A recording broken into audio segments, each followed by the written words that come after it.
Hello everyone, welcome to Best Dental Solutions. तो पिछले lecture में हमने बात करी थी जो हमारे इंपॉर्टेंट ऑब्जेक्टिव्स थे और गोल्स थे क्लीनिंग एंड शेपिंग के बारे में। ठीक है, आज हम बात करेंगे इंस्ट्रूमेंट्स कौन कौन से यूज़ होते हैं। Instruments used in cleaning and shaping. ठीक है, और इसमें आज एक बहुत इंपॉर्टेंट टॉपिक हमें पढ़ना है, रेक एंगल का। ठीक है, तो रेक एंगल काफ़ी इंपॉर्टेंट टॉपिक होता है, तो आप इसको ढंग से समझना। मैं अच्छे से कोशिश करूँगा कि मैं अच्छे से समझाऊँ। अगर आपको समझ में ना आए तो आप बार बार रिपीट करके देखना। ठीक है, वो क्वेश्चन आता ही आता है और वो कॉन्सेप्ट समझना भी काफ़ी इंपॉर्टेंट है। ठीक है, तो इंस्ट्रूमेंट्स की बात कर लेते हैं। तो स्टार्ट करते हैं कि शुरू में क्या होता था ना, कि जो अलग अलग कंपनीज थी जो एंडोडोंटिक इंस्ट्रूमेंट बनाती थी, वो उनमें कोई स्टैंडर्डाइजेशन नहीं देखने को मिलता था। ठीक है, यानी कि डेंटिस्ट को पता नहीं होता था। हर ब्रांड अपने अलग मेजरमेंट के साथ एंडो इंस्ट्रूमेंट्स बना रहा था। यानी कि बेसिकली जो हमारी एंडो फाइल्स होती हैं, हर ब्रांड जो है वो अपनी अलग अलग मेजरमेंट के साथ एंडो की फाइल्स बना रहा था। ठीक है, उसके बाद आए एंगल और लेविन। इन्होंने क्या किया, इन्होंने सबसे पहले स्टैंडर्डाइजेशन की बात की। ठीक है, तो इन्होंने सबसे पहले स्टैंडर्डाइजेशन ये लेकर के आए। ठीक है, उन्होंने रिकमेंड किया कि जो इंस्ट्रूमेंट्स का टिप का साइज़ होता है ना, टिप के डायमीटर का साइज़ होगा वो नंबर में शो हो। ठीक है, यानी कि हम एक नंबर दे दें इंडो फाइल को। ठीक है, उस नंबर से हमें पता लग जाए कि जो उसका टिप का डायमीटर है, उस एंडो फाइल की जो टिप का डायमीटर है वो कितना है। जैसे फॉर एग्जांपल मान लो नंबर 10 की फाइल है। ठीक है, तो उसका डायमीटर होगा 0.1 mm। ठीक है, अगर मान लो नंबर 25 है, ठीक है, तो उसका डायमीटर टिप का क्या होगा, 0.25 mm। अगर मान लो नंबर 90, तो उसका कितना होगा, 0.9 mm की फाइल होगी वो। ठीक है, यानी कि इसका टिप डायमीटर जो है 0.9 होगा। जैसे ये मान लो एंडोडोंटिक फाइल है ना, कॉनिकल से टेपरिंग सी होगी, तो ये जो टिप है इसका इसका जो डायमीटर है वो ऐसे अलग अलग होगा। ठीक है, अब जो वर्किंग ब्लेड की जो लेंथ होती है वो फिक्स की इन्होंने 16 mm की। वर्किंग ब्लेड क्या होती है, जैसे एक प्रॉपर अगर हम फाइल देखें तो फाइल किस तरह की होती है, ऐसे यहाँ पे ये होता है। ठीक है, उसके ऊपर हैंडल होता है इस टाइप में। ठीक है, तो यहाँ पे इतना इतना जो पोर्शन है वर्किंग ब्लेड का होगा। ठीक है, फिर यहाँ पे होगा शाफ्ट हमारा और ये होगा हमारा हैंडल। ठीक है, ये हो गया हमारा हैंडल, ये हो गया हमारा शाफ्ट और ये हो गया हमारा वर्किंग वर्किंग ब्लेड वाला जो पार्ट है। ठीक है, तो इन्होंने जो वर्किंग ब्लेड थी ना, इसका लगभग लेंथ फिक्स कर दी 16 mm की। ठीक है, और ये जो टिप डायमीटर है वो हम नंबर से देख लेंगे कि उसकी टिप का डायमीटर क्या है। ठीक है, अब इससे क्या हुआ, वर्किंग ब्लेड को अगर 16 mm कर देना तो इससे टेपर भी कॉन्स्टेंट हो गया। अब ये टेपर क्या चीज़ है, टेपर देख लेते हैं। तो टेपर का क्या मतलब होता है, टेपर का ये मतलब होता है कि फाइल का डायमीटर हर पे कितना चेंज हो रहा है।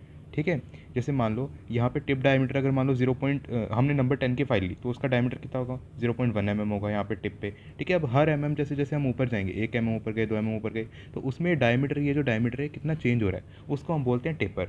ठीक है, यानी कि द चेंज इन डायमीटर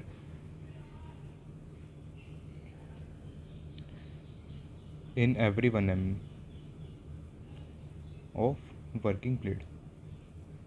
ठीक है, तो ये इसको बोल दिया हमने टेपर। अब टेपर जनरली क्या होता है ना, जनरली टेपर जो यूज़ होता है वो होता है 0.02 mm का। ठीक है, या फिर इसको 2% भी बोल सकते हैं। ठीक है, इसका मतलब है कि अगर मान लो 0.20 mm टिप डायमीटर, यानी कि नंबर 20 हमारे पास फाइल है, नंबर 20 फाइल है, तो इसका टिप डायमीटर कितना होगा, 0.20 mm। ठीक है, अब जैसे जैसे हम ऊपर जाएंगे, यानी कि हम देखो हमारे पास लेंथ कितनी है, टोटल वर्किंग लेंथ है हमारे पास 16 mm वर्किंग ब्लेड की। ठीक है, ये वाली जो लेंथ है हमारे पास ये है 16 mm। ठीक है, और यहाँ पे हमने कितना ले लिया डायमीटर, ये हो गया हमारा 0.2 mm। ठीक है, अब जैसे जैसे मान लो हम ऊपर जाएंगे, हम 1 mm ऊपर गए, तो उसमें क्या हो रहा है, 0.02 mm का चेंज होगा, यानी कि डायमीटर कितना हो जाएगा, 0.22 mm। फिर उसके बाद हम 1 mm और ऊपर गए तो कितना हो जाएगा, 0.24 mm। फिर 1 mm और ऊपर गए, 0.26 mm। तो ऐसे ऐसे करके 16 mm तक ये चेंज होगा। ठीक है, और 16 mm पे जाकर के वर्किंग ब्लेड हमारी खत्म हो जाएगी, वहाँ से हमारा जो शाफ्ट है वो शुरू हो जाएगा, तो वर्किंग लेंथ हमारी टोटल 16 mm तक चेंज होगी। ठीक है, यानी कि 16 mm तक बढ़ेगी। ठीक है, तो जनरली जो हम यूज़ करते थे वो 2% की करते थे, यानी कि उसमें 0.02 mm का चेंज होता था। ठीक है, लेकिन अब क्या हो रहा है, अब जैसे जैसे ना ग्रेटर टेपर फाइल पे आ रही है। ग्रेटर टेपर फाइल क्या होंगी, ग्रेटर टेपर फाइल्स होती है जिसमें टेपर्ड एंगल जो होता है 4% हो सकता है, 6% हो सकता है, 8% हो सकता है और 10% हो सकता है। ठीक है, तो 4% का क्या मतलब है, उसमें क्या होगा, 0.04 का चेंज आएगा, 0.04 mm का चेंज आएगा। 6% में क्या है, 0.06 mm का चेंज आएगा। 8 mm का 0.08 mm का चेंज आएगा। और 10 का मतलब 0.1 mm का चेंज आएगा। यानी कि जैसे जैसे हम 1 mm ऊपर जाएंगे, वर्किंग जो हमारी ब्लेड है उसमें 1 mm ऊपर जाते जाएंगे, तो उसमें इतना इतना चेंज आता रहेगा। फॉर एग्जांपल मान लो 0.20 0.20 हमारा टिप डायमीटर, यानी कि हम नंबर 25 यूज़ कर रहे हैं। ठीक है, तो उसमें 1 ऊपर गए तो इसके हिसाब से 0.24 हो जाएगा। ठीक है, इसके हिसाब से कितना हो जाएगा 0.26, इसके हिसाब से कितना हो जाएगा 0.28, और इसके हिसाब से हो जाएगा 0.3। फिर 1 और ऊपर जाएंगे तो ये हो जाएगा 0.26, ये हो जाएगा 0.32, ये हो जाएगा 0.28 प्लस 8 कितना हो जाएगा 0.36, और इसके अलावा ये कितना हो जाएगा 0.4। तो यानी कि हर पे ऐसे चेंज हो रहा है, देख लो। ठीक है, तो यानी कि इसमें टेपर कम है, यानी कि थोड़ी ऐसी होगी। ठीक है, इसमें क्या है, इसमें टेपर थोड़ा ज़्यादा है तो ये थोड़ी ऐसी हो जाएगी। ठीक है, यानी कि थोड़ी ज़्यादा वाइड होती जा रही है जैसे जैसे ऊपर जाएंगे, ये और ज़्यादा वाइड हो रही है। ठीक है, और ये और भी ज़्यादा वाइड हो रही है। ठीक है, तो इस तरह से टेपर अलग अलग होगा। ठीक है, तो ये बेसिक कॉन्सेप्ट है टेपर का। अब उसके बाद हम बात करते हैं फाइल के जो इंपॉर्टेंट पार्ट्स हैं उसकी। Important parts of file. तो इंपॉर्टेंट पार्ट्स ऑफ फाइल क्या है, तो सबसे पहले जो हमने फाइल को डिवाइड किया वो 3 पार्ट में डिवाइड किया है। ठीक है, तो मैं बताता हूँ सबसे पहले वो क्या है।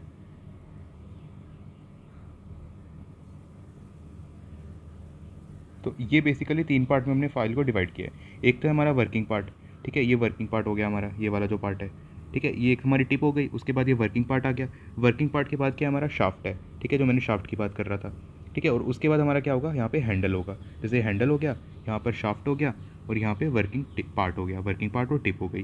ठीक है, अब उसके बाद क्या होगा, उसके बाद अगर हम हैंडल को निकालेंगे तो हैंडल के नीचे जो पार्ट होता है उसको शैंक बोलते हैं। ठीक है, अब टोटल ऑपरेटिव पार्ट कितना होता है 25 और जो वर्किंग पार्ट है, यानी कि ऑपरेटिव पार्ट क्या हो गया, वर्किंग पार्ट प्लस में शाफ्ट, तो वो का 25 का, और वर्किंग पार्ट अकेला कितना होता है 16 का। ठीक है, तो ये था हमारा बेसिक, मतलब जो बेसिक जो मतलब बेसिक जो पार्ट्स हैं 3 पार्ट में उनको फाइल को हमने डिवाइड किया है। और ये है 30 के फाइल, जो मैं आपको इमेज दिखा रहा हूँ वो 30 के फाइल है। 30 के फाइल का मतलब क्या हुआ कि इसका जो टिप डायमीटर है वो होगा 0.30 का। ठीक है, और इसका टेपर कितना है 0.02 यानी कि जैसे जैसे 1 ऊपर जाएंगे तो 0.02 चेंज होता रहेगा, यानी कि 2% का टेपर है इसमें। तो यानी कि 1 ऊपर गए तो 0.32, फिर 1 ऊपर गए तो 0.34, फिर 1 ऊपर गए तो 0.36, ऐसे करके टेपर चेंज होगा।